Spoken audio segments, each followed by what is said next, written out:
So this is the news review segment on the AM show. Welcome aboard. And a reminder that this segment is always brought to you by Endpoint Homeopathic Clinic. And they're offering free prostate screening and free female fertility screening at their various locations. Here in Accra, you can find them on the Spinkters Road, opposite the Shell signboard.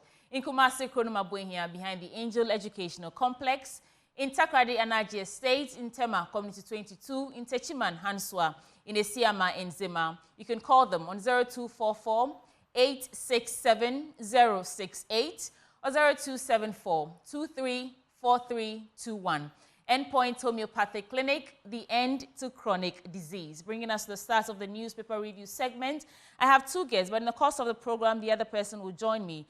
This morning in the studio with me is a member of the NPP communication team, Dr. Ezekiel Ejekum-Obeng. Doc, it's a pleasure to have you in the studio. Good morning. Thank you. Good morning. I don't think we've met, or I've not even... We've met from a distance. From a distance. Okay, great. So, like we do on the show, we usually give our guests a minute or two to get into any topical issue, could be of national interest, social issues going on, that you want to react to. So what's on your mind this morning? It's still the rains. Yesterday, Accra experienced some massive rainfall throughout the day, and a few places were flooded. So just an admonition to our viewers and the general populace that we should be cautious. Let's take off our homes. Let's make sure that before we leave homes, things are in order. And let's have some protective gear with us. And if we are drivers, let's know the flood-prone areas and where to avoid, especially the construction areas. From the Ofanko to the Sawam stretch of the road that's being reconstructed, we could see some massive floods on the roads. So let's just be cautious and see what we can do on our part to avoid the excesses that come with the rains. While we wait to see what all that monies that were released for the flooding projects, where they went, huh? Exactly. The minister, even before the rains, had to tour the flood-prone areas, and he started the desilting process. So we are very much sure that we are not going to experience the massive floods as we used to. So be rest assured that whatever has been given to the ministry, it will be well accounted for, and it will be used in the interest of the people. All right, so we'll get into the newspapers briefly. This morning we have a couple of them, and maybe if we have time, we'll get into some online stories as well. I will start from the Daily Guide newspaper. Some banner stories first. But I think in a bit I'll be introducing my second guest, and we'll get into the papers once he's ready and seated. Should I say that you're late or you're just... You're welcome, Ben. Bernard Mornah from Arise Ghana is our second guest this morning. I'm really late. My car broke down. I had to jump into a taxi. All right. And, it's good to have you here. To maneuver, we had to sit on a motorbike to be here. Oh, okay. Well, thank you for making the time. So probably criminalizing motorbike operation in Ghana is not a good idea. Yeah. Okay. But I gave Dr. Ejekum a minute or two to get into any topical issue, and I'll give you your minutes before we get into the papers. Well, I've not seen the headlines, but... Oh, it could be anything. I'm extremely disturbed. But first, good morning to Doctor. I'm extremely disturbed about the levels of mediocrity that our nation is running into. See, Ghana controls nothing, absolutely nothing. We actually have independence in name, but in terms of ownership of our resources, we are not independent. So much so that our economy is said to be growing, and the path of growth is not anchored by the people or by the state. So you hear repeatedly that our economy has grown. What it means is that we have mobilized a lot of wealth. But the more we are told that the economy is grown, the more we borrow. The more there is youth unemployment or unemployment. The more cost of living is becoming expensive. The more you see that sometimes it becomes even difficult to pay salaries and emolument of our workers. Every development that we carry is largely go and borrow and come and execute that development. And yet, your economy is said to be growing. That growth is not accompanied by development. You get it? So, to tell you strictly speaking, I don't understand the level of naivety that would tell me that I'm growing in wealth, and yet my debt is multiplying. So, in recent times, we are celebrating another feat. And when I listen to the president and the Minister for Finance celebrating that we have gone to for debt restructuring. 2037, Ghana will be paying our debts. At that time, President Akufo-Addo will not be president. Lucky him. In the unlikely event that the vice president wins the elections, he will not even be president in 2037. That debt would have now been matured for some people to come and pay. And we are celebrating this as an achievement. Okay, Bernard. I see what you're saying. My senior Bernard's submission. You have a response to that? It's a small bite, not a response. Yeah, I'll allow it. What's on your mind? We are still paying our debt. So we're not actually paying our debt. We're servicing it. We're not paying it. We are servicing, paying our debts. I mean, you know, you have about 4 types of debts. What we were not paying during the period of the restructuring, what's our bilateral debts. But our commercial debts, we were paying, Euro bonds, we were paying, multinational debts, debt from the IMF, World Bank, African Development Bank, Afri-Exim Bank, we were paying all those debts in the course of the restructuring. What Ghana has chopped, it's the negotiation to postpone the payment of the debt, some of the debt, and during the process. I think what the point it's making is, should we be celebrating that? If indeed you went to negotiation table. Also on the back that we are still borrowing, you went to the negotiation table and your creditors found you worthy of to extend your exactly payments terms. And the conditions surrounding our payments. For example, Zambia went for a similar thing. And if you look at the conditions surrounding our payments, irrespective of how much our economy grows, it's not going to affect the interest payments we are going to make. The interest on our loans are reduced. So in the process of servicing those debts, my brother mentioned about 2037. It's going to start beyond 2026, but extended for 16 years. So it's not as though the loans Is it the case or the that debts, we're celebrating pitching against the worst case scenario? We are not celebrating pitching against any worst case scenario. We are celebrating the feat we've chopped and the fact that some debts are relieved, and of course, the interest payment on those debts, if you calculate along the years, within the period of repayment, is really going to save the country some substantial amount of money. That's what we see and to be positive. And the fact that the economy, once again, has been thought of credible and managers of the economy, once again. Dr. Ajekum. So we believe, it makes sense that you'll be waxing lyrical because I mean, you're part of the communication team for the ruling New Patriotic Party. But let's get into the papers before the conversations actually start. No problem. I want to get into the papers now. So I'll start. I'll do about 3 or 4 stories for my paper, and then I'll come for your reactions, and then we get into your various papers. I have the Daily Guide newspaper now. Go with this one. We'll get there. I should allow him. We'll get there, Bernard. We'll get there. But I like the fact that you say he's waxing lyrical. We'll get there. So, Banner stories. 3 shots dead at, Bani Chrome. The story's on page 6. We'll get into it to see some details. Courts, Bani Chrome. Courts have no business in our work. That is according to the Speaker, Alban Bagbin. And the Supreme Court decides applications on July 17. That is the Anti-LGBTQ Plus bill. Nana elevates Herbert Krapah to Minister of State. Ochin Hene calls for environmental stewardship. Let's get into the stories now. I'll start with this anti-LGBTQ bill.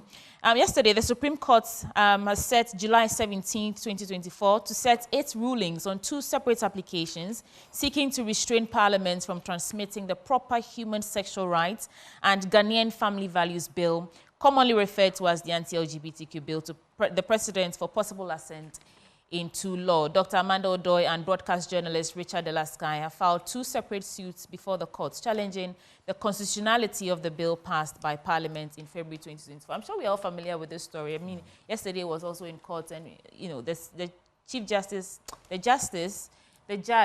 saying that he'll be ruling on 2 separate applications for this case. Bernard, are we stalling, or is just following due process? I remember the president was saying that when it comes to the fight of corruption, he wants to follow due process. This bill has been back and forth. It didn't start this year, and we are still here. What's your take on the matter? Students of government will be wondering whether what they are taught in school is actually capable of practice. Because we are told that Parliament is the master of its own rules, and that the work of Parliament is not interfered by the judiciary. And so anytime Parliament is engaged in its own thing, in fact, Parliament is said to be so powerful that in those days we are told that Parliament can make anything except change a man into a woman. Today, Parliament has been clothed with the added responsibility of probably changing a man into a woman. The Speaker of Parliament and members of Parliament unanimously have passed a bill, gone through all the processes, engaged in stakeholders, consultations, and for the records, there is no bill in Ghana that has become a law that has gone through this kind of extensive discussions and consultations among stakeholders, proponents and opponents from varied backgrounds. Eventually, we settled on what we call the proper family values law or bill. All that Mr. President is entitled to is to indicate his acquiescence or rejection. If he is rejecting, there are rules to follow, processes to follow. That's all. So listen to the Minister for Chieftaincy, Culture and Religious Affairs. He said, Mr. President, sign the law. And let's now deal with how to implement the law. And there are many laws in our country that has actually been signed, but implementation has become a problem. Well, there are court cases. Which one is a court case? Why are you in court? The bill has not been signed into law. So you are going to court on a non-existent law. You are going to court on a non-existent law. It's not yet a law. No, it doesn't exist. The president has actually refused. To receive the law. Okay. He has dared Parliament to desist, to cease from submitting the bill through his executive secretary. Okay. So the president, in actual fact and formally speaking, doesn't even know the nuances of the bill before him. Oh, I think he does. No. Formally, he doesn't. Yeah. Formally, he doesn't. Okay. Because unless the bill is transmitted to you, you may be hearing snippets. I agree, because he said formally. So, yeah, yes, so he doesn't, in the true sense. Bernard, let's keep our reactions brief because we don't have time. In the true sense, the bill is not, the president has not seen it. And you are there saying that they say you should not sign. And there is a court issue. The thing should have been signed into law, and we'll be contesting the legitimacy of that law. Okay. Dr. Jekum, the Speaker of Parliament is saying that the court has no business interfering in parliamentary business as pertains to this anti-LGBTQ bill. What do you say? In all this, we believe the Supreme Court could have given a better, or in a position to give a better judgment on whatever is transpiring and whatever we are hearing. Better judgment? Seeing. They haven't yet passed in the sense that my senior brother talks of the fact that the president should have signed or otherwise. And then the implementation stage, if we had any issue with a bill enacted into law, then we go to Supreme Court to seek interpretation. But here's the case. We believe there is a certain procedure, and someone seeks to impede the procedure by going to Supreme Court to halt the onward passage of the bill to the president or the presidency. So the Supreme Court could have decided, indeed, if there was anything breached in the process of halting the transmission of the bill to the presidency or the president. But the Supreme Court is yet to do that. They've actually gone ahead to indicate when they were going to properly sit on the case and give judgment. I don't think if there was anything contrary to the provision or the procedures that Supreme Court, they have the law in their bosom, indeed, believed that there was anything that was done contrary to procedure, they would have kept the bill and kept or slept or sat on the issue to this point, to the extent that at this point we've given a date to sit or hear the matter in its finality. Right. So I believe that we need to wait on the Supreme Court. Indeed, if such issue or such processes was curtailed and it was unlawful, it bestows on the Supreme Court to give us proper interpretation. Up until now, without hearing anything contrary to what the procedure, what we know to be the procedure, and Supreme Court's giving us a date to sit on the issue, then I believe that, indeed, the judges, in their own wisdom, believe that whatever was sent to them. You do know that parliamentary business is not yet complete, right? Because they haven't actually been successful in transmitting the bill to the president. That's what I'm saying, that so, if there was anything done untoward, Supreme Court would have indicated it. I'll take your short caveat you wanted to say, and then we get into other stories. 3 days ago, a former minister for national security and, of course, a former national security coordinator, Francis Opoku, indicated that there are 3 courts that exist. 1, the court of legalities. Yeah. 2, the court of public opinion. And 3, the court of God. Now, he says that you can wiggle your way out through the court of legalities. But remember, the court of public opinion and the court of God, you cannot. Just let's be careful how it appears we are over-abusing the judiciary to become, what we call it, supportive of executive actions. And finally, let me quote Kwame Agbodza. He said that Tuferu, Honorable Tuferu, who said in Ghana's parliament that passing taxes and imposing taxes on the people of Ghana is more valuable than his life, went to Kenya, and because the Kenyan parliament had passed a bad law on taxes, now he had to be shepherded and guided through a tunnel. All right. He should come back to parliament, or he should have stayed in Kenya and told the people of Kenya that their parliament imposing taxes on them was better than their lives. Why didn't he say that? Should we sacrifice legality on the altar of public opinion? You continue to do legalities. Independence, or what do we call it, was fought against a legal regime of colonialism because colonialism was a bad law. All right, gentlemen, I have to put this out. So we will fight bad laws. Let's put a pin in that. I've just been told that Association School at the airport, a car has just knocked down somebody, and so the police and appropriate authorities should rush there, and the ambulance. But that's just by the police station. Yes. I mean, no one is attending to them, so we are just trying to give that information out so that in case they're listening, they watch us, so in case they're watching and listening to us, that's just the airport police station. Yeah. But nothing is happening. So I want to combine these 2 stories on page 12 and 13 of the Daily Guide newspaper, and then we get into it. Bawumia's running mate choice, the seasoned, solid, and serious Dr. Opoku Prempeh, Napo. And the other story I'll combine is Bawumia Napo tickets will break the 8. So Vice President and current presidential candidate of the New Patriotic Party, Mahmoud Bawumia, Doctor, couldn't have named a better choice for running mate than Honorable Dr. Matthew Opoku Prempeh. But biographically, politically, geographically, and complementarily, managerially, historically, Dr. Mahmoud Bawumia has chosen a vice president identical candidate who satisfies both electoral and governing dynamics.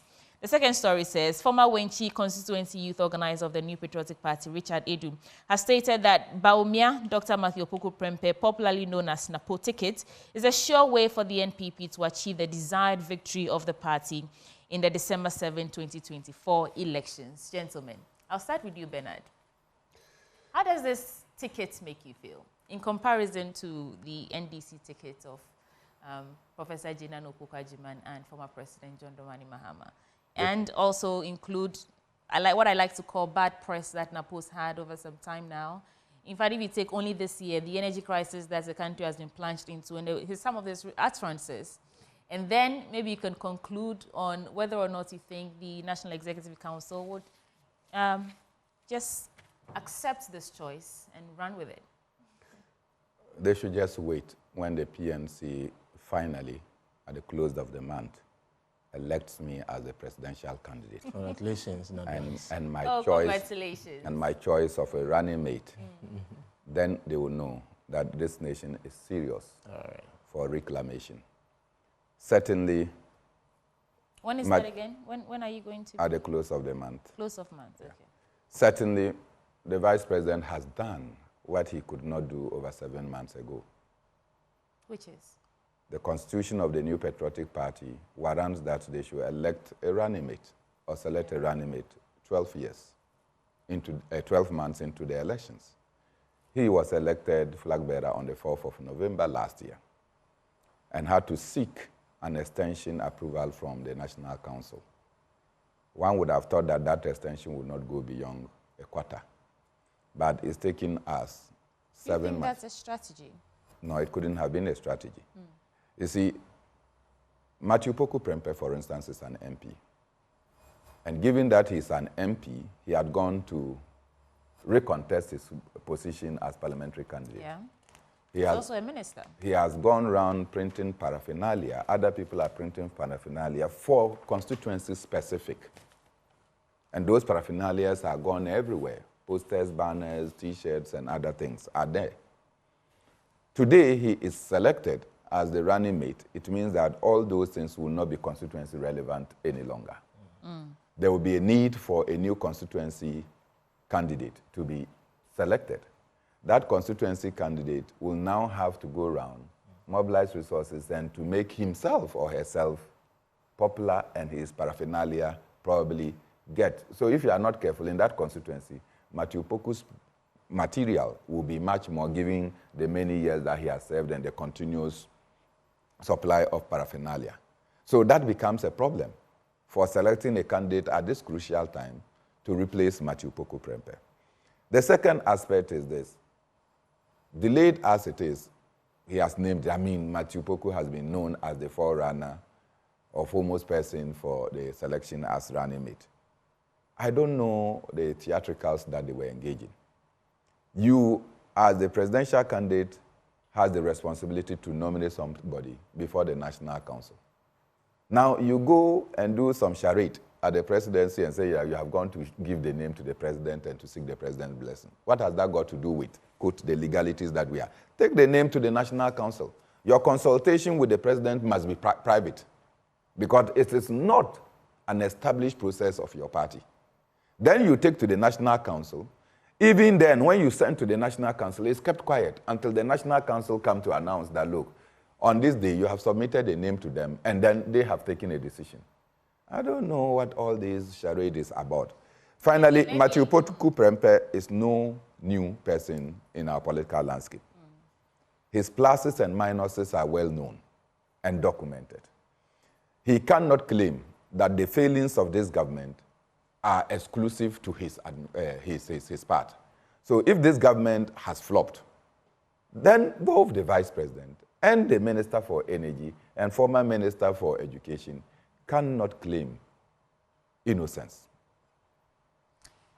Dr. J. Kumobe. Yeah, it was very welcoming news to the rank and file. Was this a political strategy, would you say?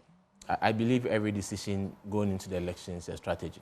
So teasing us the delayed announcement or selection? There was no delayed announcement. If you know the flag bearer... Going to the president to say that you've submitted a name. I don't think... wouldn't make... in fact, the majority leader also came out to publicly congratulate him. I don't think there was any communique to that effect that the vice president had gone to the president to discuss or otherwise any running mate issue with the president. Was. The national, you got an exclusive. I'm saying that there's nothing in the public domain that suggests from the flag bearer, from the party, from the presidency, that suggests that the flag bearer had to seek the president's blessing, so-called, before naming his running mate. That's not what we're saying. The choice He said he presented of the running name mate. to the president. Whatever being the case, whatever being the case, someone is named. Let's look at the competence of the person coming on board. This is the man, we know him in politics, we know him prior to 2016, what he did for the party, his position as MP, we know what he's done for his constituency and the love he has for his constituency and vice versa. We've seen how he's fought for the party prior to coming into power in 2016. We've seen his competence at the education ministry.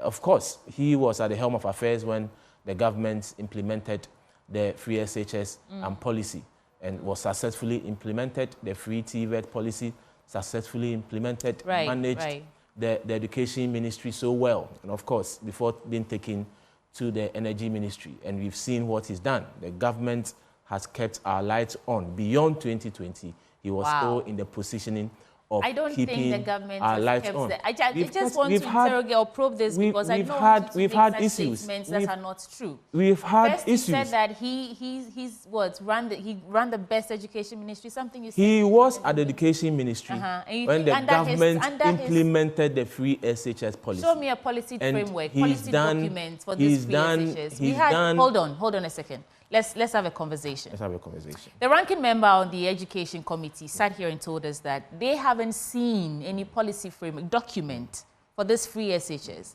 And now this government is trying to move this policy that we do not have a document for into a law.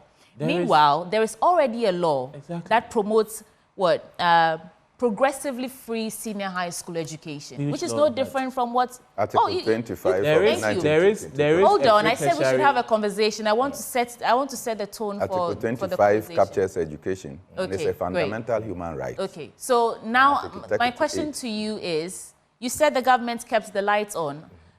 Just this year alone, I've come to work so many times angry because I didn't have lights and there was no information But I was ahead. here one occasion and the lights could not turn on.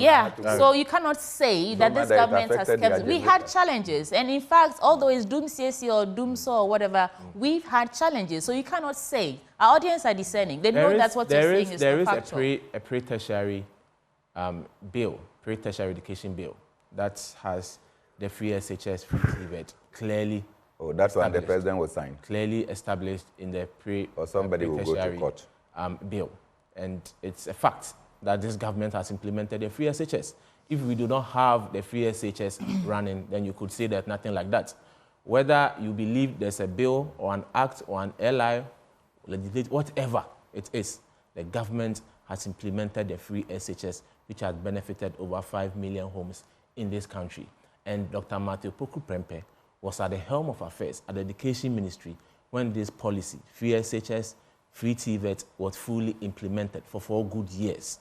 He's gone back and reassigned to the Energy Ministry. You can't tell me that out of 7.5 years, if we've had electricity challenges for a few weeks, it wipes all the years we've had opportunity to benefit from our energy sector, vis-a-vis no doomsor or no difficulties we've enjoyed over the years. I don't know if that's the benchmark.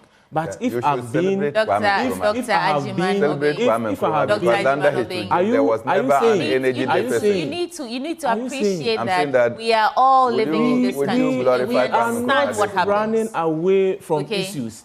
We didn't have doomsor for a few weeks. During the peak, neither did we have it for a few months. How many The argument at that time was even produce a timetable so Ghanaians can plan their day. And we didn't even get that. How many weeks were we having the electricity challenges? We had it for months. How many you months? Cannot ask me that. How many months? I can't ask I'm asking you the question. But you could push it back to me. I'm saying that you the question. For 7 good years, we've had stable electricity supply. I don't know if... I can't explain it any much further. Are you aware that 7 good years of stable the challenge electricity that we had? Hold on. Supply. One last question to you, and then we can move on from this, because I want you to be truthful. I'm being truthful. Are you aware that for months, I cannot put a figure to it, but for months, we caught wind that the government was broke, couldn't buy fuel to power our plants to generate electricity, and on the back of that, this government communicated that as just transformers that were broken down that needed repairs. something going on between Gridco and ECG, all that banter back and forth. You cannot sit here and tell me that we didn't have lights for just a few weeks. That's what I want you to correct. You mentioned months, and I'm asking how many months. And I'm saying, I'm asking you the question. So you cannot say that and then move on and assume that we'll let it pass. On the issue of the transformers, in my area where I live, I had my transformer blown to pieces, and ECG came, they couldn't even repair it. So indeed, the transformer issue was true. I experienced it. I think we need to get to the point in this country where we put politics aside and address issues as they are.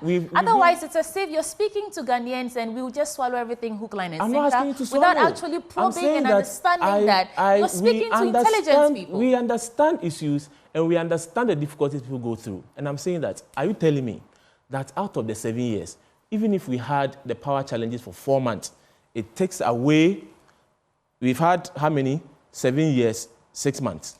Even if we had, you're only as good as your best, your next performance, even if we had, I'm asking a question. You don't get to do that. Anyway, let's get into the paper. Since you're not answering the questions and you want to ask me the questions, you can go. Let me talk. Because you're making statements that are not true, and you don't get to ask me questions. And you've not corrected me. I've asked you how many months. We've had 7. All right, so I'll do one last story. Hold on a second. I'll do one last story and then we get into we've had power challenges for 4 months. Their papers now. Are you saying the 4 months? No clean water for Dr. Ajimonupoku. Allow me to post the show, please. 7.5 years. So plans to recapitalize banks underway. That is according to Dr. Ernest Addison. The central bank has indicated that measures to recapitalize banks are being implemented to strengthen financial stability. That's the governor of Bank of Ghana, Dr. Ernest Addison. And he disclosed this in a recent statement on the completion of the second review of the $3 billion 36-month extended credit facility arrangement. And we were just talking about that before we got into the papers. But Bernard Mornah, well, your take on that, and then I'll get to your papers. I just think that President Akufo-Addo remains a monumental failure. And it's evident and reflected in the kind of people he continues to leave in office. Addison is a failure of ginormous proportion. And that's his opinion. Okay. That this is a central banker who has, for the first time, run the bank into deficit. This is a central banker that will get our bank to borrow. And the central bank is the lender of last resort. What that means is that any bank that is suffering financial difficulties will run to the central bank for the central bank to redeem you. Now the central bank itself is running a deficit. How will they serve as the banker's bank or lender of last resort? And therefore, you understand the Herculean challenge within the banking sector and the financial sector. This governor, in the midst of all these difficulties, is building a new edifice in Accra, not far from the current bank. His justification is that the current location of the Bank of Ghana is an earthquake-prone area.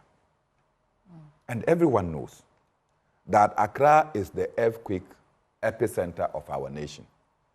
So if you were going to build a bank to avoid earthquake, then you will be taking the bank to Sankana, or you will take the bank to Kintampo, or elsewhere that is not the epicenter of earthquake. But you put it right here, just by the Rich Hospital. Right. I lived a little bit in cantonment, and I can tell you that little earth tremor shook the foundations of our homes.